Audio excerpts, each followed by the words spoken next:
Aus jedem traurigen Lied kann man ein fröhliches machen und aus jedem fröhlichen Lied kann man ein trauriges machen. Thomas Forschbach hier von Werde Musiker und wie das geht, wie auch du das machen kannst, zeige ich dir in diesem Video. Dazu gibt es noch eine ordentliche Portion Musiktheorie. Es wird sehr, sehr spannend. Ja, und jetzt viel Spaß mit diesem Video. Ich habe für das heutige Video ein sehr fröhliches Lied rausgesucht und zwar Don't Worry, Be Happy. Das geht so.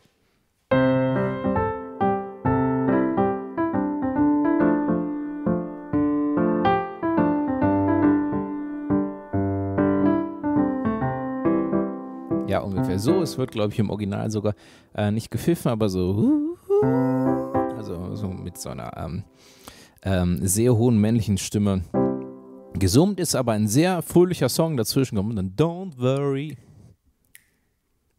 be happy. Ja, also wirklich sehr, sehr fröhlich, sehr positiv, die ganze Atmosphäre im Lied.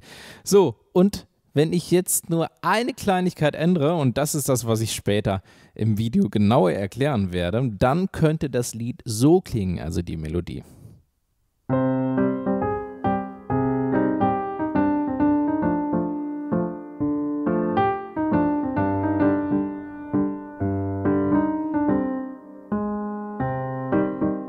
Ja, ungefähr so. So, was habe ich gemacht? Letztendlich habe ich die Töne, mein Tonmaterial, was dem Stück zugrunde liegt, von Dur auf Moll geändert. Ja, was heißt das? Also, jedes Stück besteht aus bestimmten Tönen, aus einem bestimmten Material, nenne ich das immer, ja, aus einer bestimmten Art von Tönen, nämlich nicht aus sämtlichen Tönen, die wir haben, sondern zum Beispiel, davor habe ich Don't Worry, Be Happy so gespielt, dass es aus den Tönen der C-Dur-Tonleiter, C-Dur, ganz wichtig, Tonleiter stattfindet. Aus diesen Tönen, ja, kennst du bestimmt. Ja, also diese Melodie ist erstmal sehr bekannt, weil es einfach ja die Melodie einer Dur-Tonleiter ist. Ich kann das theoretisch von jedem Ton ausspielen, nur nicht mehr immer mit weißen Tasten, sondern auch mit die gleiche Melodie einen Ton höher, dann nochmal die gleiche Melodie einen Ton höher. Noch weiter. Also die Theorie hinter diesem ganzen Kram, die gibt es auch in verschiedenen Kursen.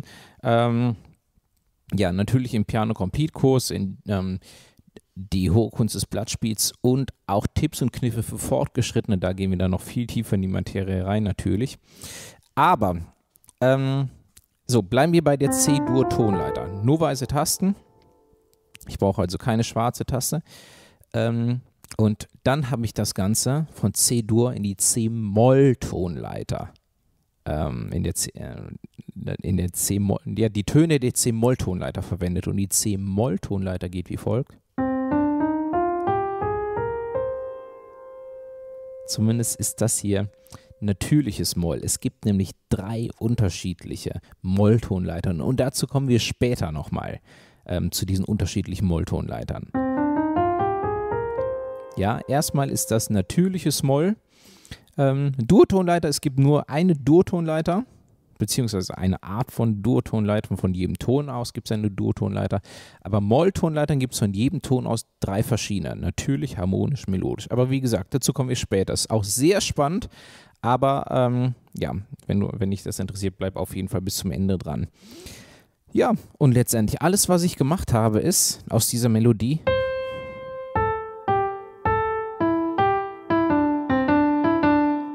drauf geachtet, ich kenne die C-Moll-Tonleiter und da wird nämlich ein S gespielt anstelle des Es. Da wird ein As gespielt anstelle des As, anstelle des Son. Da wird ein B gespielt anstelle des Hs. Und wenn ich jetzt die gleiche Melodie spiele,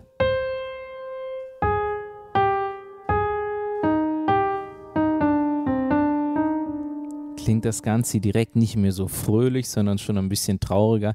Wahrscheinlich würde das Lied jetzt nicht mehr Don't Worry, Be Happy heißen, sondern Please Worry, Don't Be Happy oder sowas, ja. Aber das ist natürlich genau falsch rum eigentlich. Ne? Das wäre es ja noch, wenn ein Song eine negative Absicht hätte. Also. aber klingt direkt nicht mehr so fröhlich, ne? Klingt ein bisschen nachdenklich, ein bisschen trauriger, nämlich das ist der Charakter einer Molltonart, einer Molltonleiter. Also Moll klingt immer ein bisschen trauriger, ein bisschen nachdenklicher. Ja, vielleicht findest du noch andere beschreibende Wörter dazu als Dur. Dur klingt immer ja, präsent, dominant, fröhlich. Auch hier, guck mal, das Beispiel von letzter Woche. Ja, was ist das wohl? Dur oder Moll? Ja, ich finde es ganz klar, hört man. Dur ist sehr fröhlich einfach. Wenn ich das jetzt in Moll spielen würde.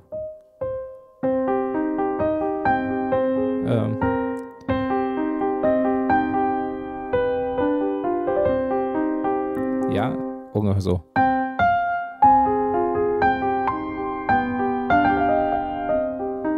Klingt direkt auch wieder ein bisschen nachdenklicher. Nicht mehr so mit dieser Euphorie, der fröhlichen Euphorie, ja, wie in der Dur-Version. Ja, was heißt wie in der Dur-Version? Wie in der Originalversion natürlich, die in Dur komponiert ist.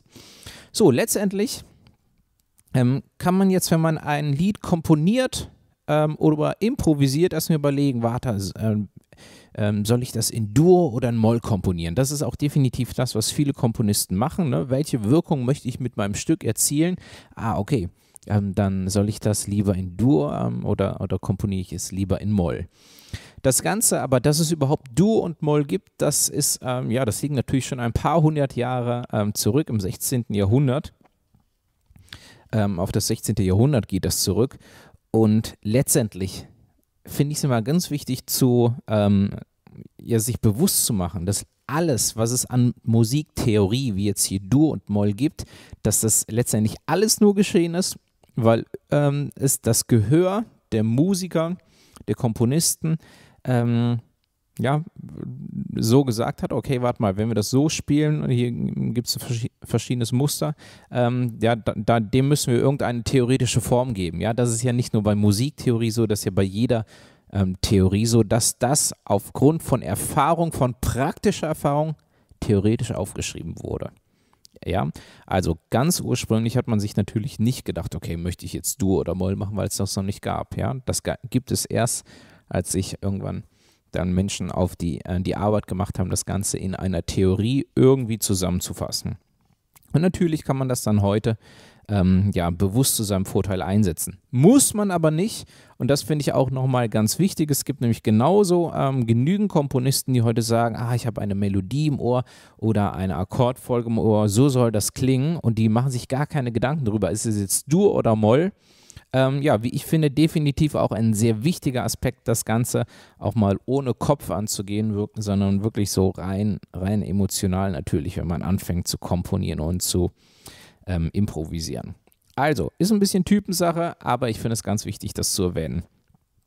Wenn wir schon einmal bei der ganzen Theorie sind, kommen wir jetzt zu den 3 unterschiedlichen Mollarten, nämlich ich mache das jetzt mal in A-Moll, weil es die Molltonleiter ist, zumindest im natürlichen Moll, die auch komplett ohne schwarze Tasten auskommt. Also ich spiele von A zu A. Ja, und das ist diese natürliche Molltonleiter. Hör dir den Klang mal genau an. Klingt tatsächlich schon ein bisschen nachdenklicher, ein bisschen trauriger als die Dur-Tonleiter. Zum Vergleich A-Dur. Nochmal Moll. Natürliches Moll. Natürliches Moll heißt, das ist das eigentliche natürliche Moll. Nämlich A-Moll ist die parallele Molltonleiter zur C-Dur-Tonleiter. Und also jede Molltonleiter hat eine parallele Dur-Tonleiter. C-Dur, auch nur weiße Tasten. A-Moll nutzt die gleichen Töne, spielt es aber von A zu A, wodurch sich ein anderer Charakter einfach ergibt. So, jetzt hat aber diese natürliche Molltonleiter theoretisch gesehen oder praktisch gesehen ein Problem. Nämlich ein ganz wichtiger Ton, wenn es um Melodieführung geht, fehlt. Und zwar dieser. Wieso dieser? Das ist der Halbton unter dem Grundton. Der Grundton ist A und ein Halbton darunter. Das ist der Leitton. Und der Leitton ist deswegen ein ganz wichtiger Ton, weil es der Ton mit der meisten Spannung ist, mit dem Bedürfnis, hier aufgelöst zu werden beim A, zum Grundton. Musik, die Basis von Musik ist immer Spannung und Entspannung. Egal, es kann mal sehr starke Spannung sein, es kann auch sehr starke oder totale Entspannung sein. Aber das hier, in der Tonart A-Moll, mehr Spannung geht nicht. Wir können das Stück jetzt nicht so aufhören. Es muss einfach aufgelöst werden. So, der Leitton ist ein ganz wichtiger Ton. Den gibt es in der Dur-Tonleiter. Da ist er und er möchte hier hin. Ja, zum C. So, zum Beispiel, wenn ich jetzt auf dem G aufhöre, in A-Moll, auf dem eigentlichen letzten Ton. Ja, der hat zwar auch Lust, aufgelöst zu werden, aber es ist nicht so extrem wie dieser hier. Ja, und vielleicht kennst du auch die Sache, die Dominante, der Akkord der 5. Stufe einer Tonart. Ja, das würde jetzt in das Video definitiv den Rahmen sprengen, wenn ich das jetzt noch erklären würde. Das ist dieser Akkord. E7 in der Tonart A-Moll. Der benötigt zum Beispiel genau diesen Ton. Der macht nämlich aus dem E-Moll-Akkord, der in der natürlichen Molltonleiter vorkommt, ein E-Dur-Akkord. Und auch das ist der Akkord mit der höchsten Spannung, der das meiste Bedürfnis hat, hier aufgelöst zu werden. So, das ist letztendlich der praktische Hintergrund oder auch der theoretische Hintergrund, wieso es in Moll nicht nur diese natürliche Molltonleiter gibt, sondern auch harmonisches Moll. Also aus harmonischen Gründen, damit es diesen E7-Akkord gibt oder E-Dur-Akkord gibt, mit dem Gis hier oben und nicht den, sondern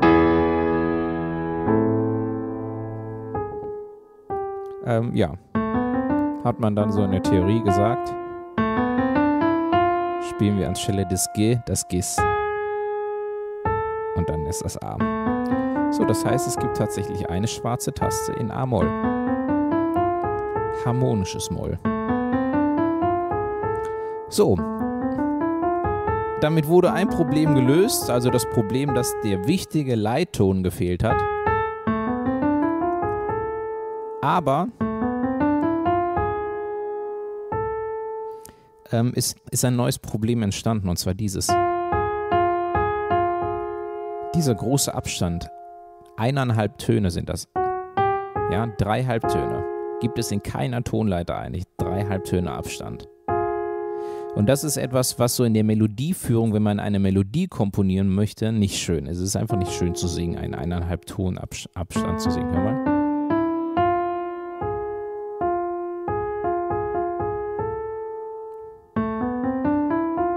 Nämlich zum Vergleich, die Lösung ist, dass auch dieser Ton, das ist der 6. der Tonleiter, 1, 2, 3, 4, 5, 6, hier das F, auch um einen Halbton erhöht wurde, vom F aufs Fis.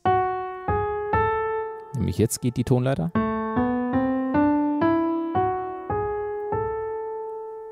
Das klingt schon wieder runder, melodisch gesehen, ne, was die Melodie betrifft.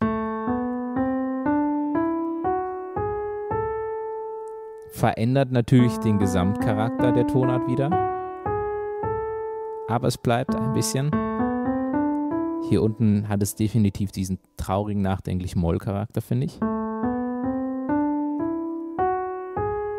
Und oben wird es dann schon fast fröhlicher, bekommt es Dur-Charakter. Ne? Aber alles in allem ist es noch eine Molltonleiter, und weil sie aus melodietechnischen Gründen angepasst wurde, ist es die melodische Molltonleiter. Melodisch Moll. Oder Moll melodisch. Ja, also nee, melodisch Moll sagt man eher, oder harmonisch Moll. Ja, gibt es manchmal ein paar Unterschiede. Aber ich kenne es in der Regel eher, dass eher melodisch Moll und harmonisch Moll oder natürliches Moll gesagt wird. Also A-Moll, natürliches, A, natürliches Moll. Oder A-Moll, natürlich, ist wirklich egal. A-Moll harmonisch und A-Moll melodisch.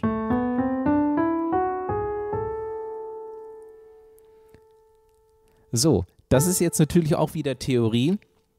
Und das ist etwas, was man jetzt, wenn man den theoretischen Ansatz des Komponierens oder Musikschaffens anwenden möchte, berücksichtigen kann. Letzte Woche hat hier My Musical Dream gefragt, ist der E7-Akkord nicht aus harmonisch Moll geliehen? Also, nämlich im letzten Video bin ich gar nicht auf harmonisch, natürlich oder melodisches Moll eingegangen. Nämlich, das ist auch die Praxis von vielen Musikern heutzutage, wenn sie überhaupt so theoretisch denken. Also nach meiner Erfahrung ist die Praxis von vielen Musikern, dass sie gar nicht so theoretisch denken erst, ja, sondern dass das Gehör an erster Stelle steht, bevor irgendeine Theorie eingeht. Nummer 2 ist, dass auch ich Nummer 2 ist, dass ich nicht nur im letzten Video, sondern das auch sehr verbreitet ist, das Moll, das ist auch nicht richtig drüber nachgedacht wird, brauchen wir jetzt harmonisch, melodisch, sondern dass es auch ein bisschen verschmilzt und so ein bisschen intuitiv in der Situation eingesetzt wird. Ja, also wirklich spontan. Also wenn ich zum Beispiel jetzt improvisiere und spiele jetzt die Dominante, also den Akkord der 5. Stufe und da entscheide ich, ob ich E-Moll oder E-Dur spiele, also natürliches Moll oder harmonisch-melodisches Moll, spiele ich oft automatisch mit dem Leitton, also harmonisches Moll tatsächlich.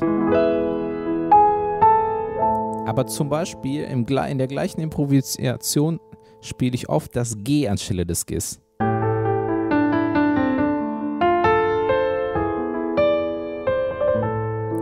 Aber nicht unbedingt.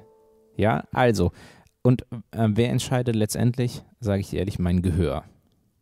Ja, also das Ohr entscheidet und rein theoretisch gesehen, also ich fand die Frage übrigens sehr berechtigt und sehr, sehr gut und vor allen Dingen auch sehr aufmerksam, aber ich sage dir ehrlich, so theoretisch denke ich zumindest nicht und auch viele meiner Kollegen denken auch nicht so. Es hat auch ein bisschen mit den Hintergründen zu tun. Ne? Ein paar gehen das Ganze theoretischer an, vor allen Dingen auch vielleicht ein bisschen klassischer, ein bisschen konservativer, andere gehen es ein bisschen moderner an. Ja? Also zum Beispiel, meine Ausrichtung ist definitiv ein bisschen moderner, ein bisschen offener, nicht so sehr an theoretische Regeln gedacht.